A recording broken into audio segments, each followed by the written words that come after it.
का उजियाला हूँ। Yes, amen. आमेन। क्योंकि बेडौल थी, Yes. सुनसान थी, Yes. अंधियारा था, Yes. पवित्र आत्मा जल पर मंडरा रहा था और फिर परमेश्वर ने क्या बोला? उजियाला हो। उजियाला हो मतलब यीशु कहाँ है?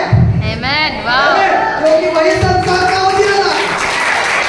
जब उसने देखा कि ये सृष्टि जो परमेश्वर ने रची है, जब उसने देखा कि ये प्रलय मैंने रचा हुआ है, ये खो गया है, अंधियारे में भटक गया है, वो यीशु को भेजता है। Wow. आमेन। उसने बोला उजियाला हो और फिर क्या हो गया? उजियाला हो गया। और वचन कहता है मत्ती की किताब में वो संसार का उजियाला है। और 5वें अध्याय में वो क्या कहता है? तुम संसार का तुम और मैं संसार का कौन है? उजियाला। Amen. मतलब जैसा वो है वैसे हम। और उसने हमें अभिषेक भी दिया है जाने से पहले। क्या मैंने तो बहुत बड़े काम किए। यूहन्ना का आखिरी अध्याय आखिरी वचन में पढ़ सकते हैं कि यीशु ने इतने चिन्ह चमत्कार किए कि अगर उनकी किताबें लिखी जाए तो पृथ्वी पर नहीं समाएगी। आमेन। और जाने से पहले उसने क्या किया? तुम मुझसे भी ज्यादा चिन्ह चमत्कार। हेलो आमेन। आमेन। तो पवित्र आत्मा हमें पवित्र करती है और आगे सत्य की प्रतिज्ञा करके उद्धार पाओ।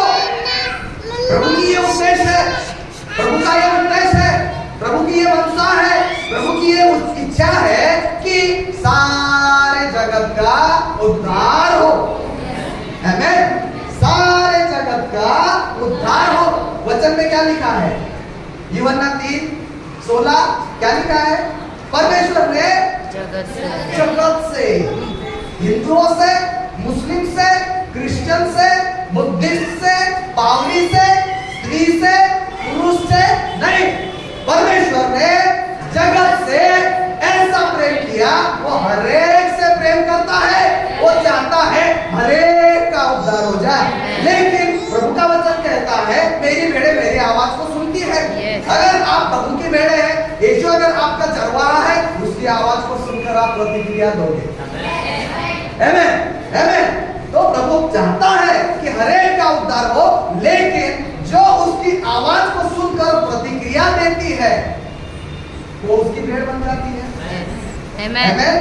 तो मैं यहाँ पे मेरी ओर से भी प्रकाशन आपको देना चाहता हूँ। परमेश्वर ने जगत से कुछ लोगों को चुन लिया है। कुछ लोगों में हम सभी आ सकते हैं अगर उसकी आवाज को हम प्रतिक्रिया दे। उसकी आवाज सबको सुनाई देती है। हेलो। विवेक में प्रभु में जब तुम नहीं आए ना, तब भी तुम्हारे विवेक में प्रभु तुमसे बात करता था। जब तक तुमने यीशु को नहीं जाना ना, उसके पहले से यीशु तुमको जानता है। व्यभिचार केला का मना मध्ये ये तो वाईट वाटतं का नाही? चोरी केली तर वाईट वाटतं का नाही? कारण तो ऑलरेडी मध्ये होता ना, आम्ही सगळे त्याचे भेड़ आहे। लेकिन प्रभु के बच्चों के बारे में अलग बात होती है। अब क्या हो गया? पहले मैं खुद के लिए जीता था। पौलुस कहता है मैं पहले खुद के लिए जीता था, खुद की लालसाओं को पूरा करता था, अभिलाषाओं के अनुसार जीता था। लेकिन जब प्रभु ने मुझको चुन लिया, प्रभु मेरे अंदर आ गया, अभी मेरी आंखों पर मेरा अधिकार नहीं है। आमेन। हेलो। मेरी आंखें प्रभु की हो गई। अभी तुम कुछ भी नहीं देख सकते। अब ये मुंह जो है बाइबल में लिखा है एक ही झरने से दो तरह का पानी नहीं निकल सकता। हेलो। क्या आपने देखा है एक ही झरने से खारा पानी निकल रहा है, उसी झरने से मीठा पानी निकल रहा है? तो एक ही मुंह से आप आशीष भी और उसी मुंह से आप गाली गलौज भी क्या कर सकते हो? नो। वचन कहता है ये शरीर पवित्र आत्मा का मंदिर है। परमेश्वर किसी फोटो में नहीं रहता, पानी में नहीं रहता, हवा में नहीं रहता, पेड़ों में नहीं रहता, पत्थरों में नहीं रहता। परमेश्वर का वचन कहता है जीवित परमेश्वर जीवित मंदिरों में रहता है और वो जीवित मंदिर तुम और मैं हूँ। वो शरीर में हमारे रहता है। अगर इस शरीर को आप व्यसन करके बुरी आदतों को करके नाश करोगे तो वचन कहता है मैं तुमको भी नाश कर दूंगा। हेलो। आमेन। तो अभी हम क्या हो गए? पहले हम संसार के थे, संसार के तौर तरीकों से जी रहे थे, लेकिन आज हम प्रभु के हैं तो प्रभु के तौर तरीके, प्रभु का स्वभाव, प्रभु की धार्मिकता, प्रभु की इच्छा, जो प्रभु का वो मेरा हो गया है, उसको मेरे अभी प्रभु के अनुसार ही मुझको करना है। आमेन। अभी आगे जाएंगे। आमेन। मैं आ रहा हूँ मुद्दे पे। इसलिए हे भाइयों स्थिर रहो। आमेन। 5 बार लिखा है बाइबल में जागते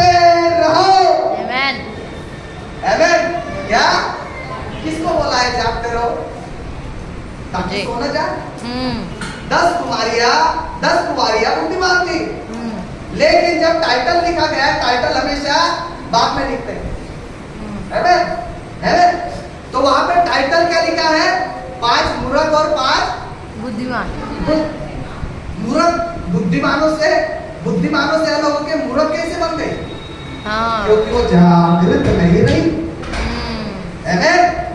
जागृत नहीं रही। क्या तुम होश में हो? जागृत हो? आमेन। तो वचन देखो क्या कहता है, इसलिए भाइयों स्थिर रहो। आमेन। इन दिनों में हमें स्थिर रहने की आवश्यकता है। यस। आगे क्या लिखा है?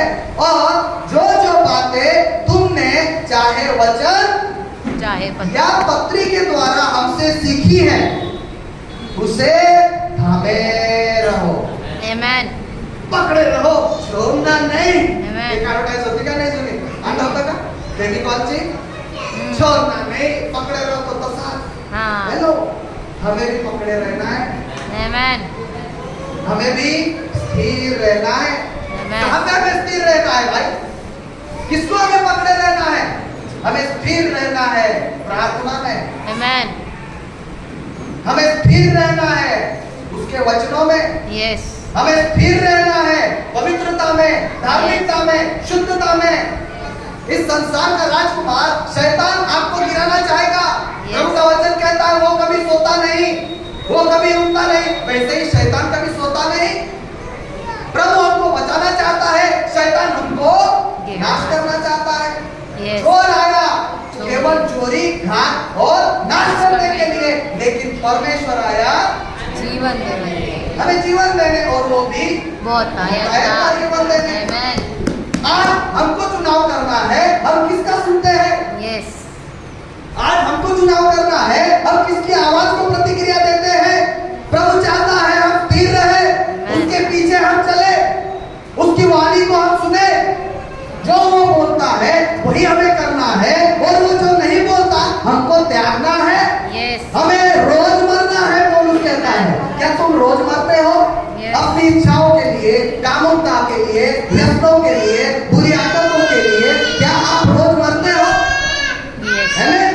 प्रभु का वचन कहता है स्वयं का इनकार करो और क्रूस उठा के प्रभु के पीछे चलो। क्या तुम स्वयं का रोज इनकार करते हो? हाँ हेलो, सबसे बड़ा आशीष क्या है? उद्धार फ्री में मिल गया। हमें Amen. कितना आनंद में उछलना कूदना चाहिए। Yes. लेकिन आज कलीसिया में जाके बोलना पड़ता है नाचो, देवा नाचता, लगना संगाव लगता का नाचो नहीं। उधार। प्रभु ने हमको फ्री में दे दिया, लेकिन फ्री की चीजों का हमको कीमत नहीं रहता है। प्रभु का वचन कहता है इसलिए भाइयों स्थिर रहो, हमें दृढ़ रहना है, विश्वास में दृढ़ रहना है। क्या तुमका विश्वास, क्या तुम्हारा विश्वास मिल जाता है? प्रभु हमारे विश्वास को रोज परखता है। राइट। आमेन। हाँ, हम प्रभु पर भरोसा करते हैं, वेरी गुड, आमेन। चलो फिर थोड़ी कमी घटी, हाँ एक आधी बीमारी, थोड़ा काहीतरी विपत्ति, घर के लोग बैरी हो गए, वह तुम्हें क्या करता? राइट। आमेन। दानियल के बारे में बहन ने बात किया, तो वहां पर लिखा है, ध्यान से सुनना, दानियल कौन है, शद्रक मेशक अबेदनगो कौन है, और कैसे वो विपत्ति में पड़े, उस विपत्ति में भी, उस परीक्षा में भी वो स्थिर रहे, और स्थिर रहने के बाद उनको क्या प्रतिफल मिला? आमेन। आमेन। दारा राजा था, जब दानियल के बारे में लिखा गया है, तब दारा राजा था। और दानियल जो व्यक्ति है वो दिन में 3 बार प्रार्थना करता है, एक खिड़की से यरूशलेम की ओर देखकर। एक खिड़की है, यरूशलेम वहां से दिखता है, तो दिखता है मतलब यरूशलेम उसकी ओर है। वो दिन में 3 बार वहां पे प्रार्थना करता है। कुछ जलन रखने वाले लोग तब भी थे, अब भी है, आज भी है, और कल भी। वो हमेशा रहेंगे। आमेन। वो हमेशा रहेंगे। तब भी वो जलन रखने वाले लोग थे, बुराई करने वाले लोग थे। हालांकि दानियल एक आदरणीय व्यक्ति है, अच्छा काम करने वाला व्यक्ति है, ईमानदार राजा के साथ, राजा को उससे स्नेह है। यस। लेकिन फिर इन घमंडी लोगों ने क्या किया? उन्होंने ऐसी एक आज्ञा पत्र निकालने के लिए राजा को मजबूर कर दिया कि उन्होंने बोला आज के बाद हे दारा राजा, 30 दिन तक सारे लोग आपकी उपासना करेंगे, आपके नाम को जय जयकार करेंगे, आपसे प्रार्थना करेंगे। आज्ञा को तोड़ता है तो उसको सिंह की मान में डाल देना चाहिए। राजा ने साइन कर दिया, अटेस्टेड कर दिया उस पत्र को, आमीन। और जब दानियल ने उस पत्र को पढ़ा, वो व्याकुल हो गया और फिर से जैसे जो उसकी आदत थी, देखो उसकी प्रार्थनाओं में, उसकी विश्वास में वो स्थिर रहा। क्या दारा राजा की आज्ञा, राजा की आज्ञा मानने से, आमीन आमीन, हमें प्रभु की आज्ञा मानना बड़ा है। आमीन। राजा के हाथ में अधिकार है, ये तो देखा हुआ राजा है। क्या अनदेखे राजा की आज्ञा को तुम मानोगे, या फिर देखे हुए राजा के लिए अनदेखे राजा की आज्ञा को तुम तोड़ने वाले हो? ये देखने वाली वस्तु है, मिट जाएगी, वचन में लिखा है।